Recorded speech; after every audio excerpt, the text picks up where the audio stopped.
Kasi ano, may katwiran sila sa food. Ba't di kami papapasukin? Magugutom yung mga tao doon na umu-order sa amin. O, di ba? So, nagkakaroon ng way na papasukin sila. Halimbawa, sa gate, may nakaharang o ano. Anong gusto nyo? Hindi naman lahat na po provide ng barangay, ng government.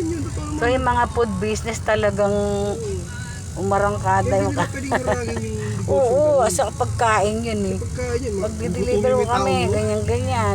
Saan nga matay? Hindi nga namatay sa COVID. Namatay naman sa gutom.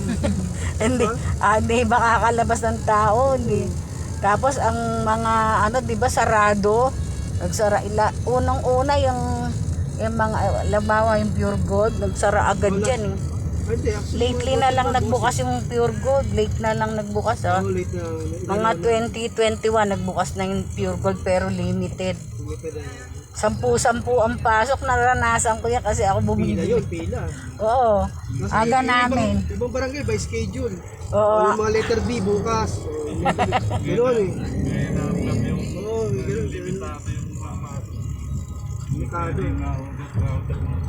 Grabe sa Pure Gold nun, hanggang dun sa may pantok na ang pila. Tapos pag yung grocery mo bilang din. Oo. Ganito lang bibilin mo, ganito lang, ganun. Ganun nangyari nun Pero nung panahon ng pandemic,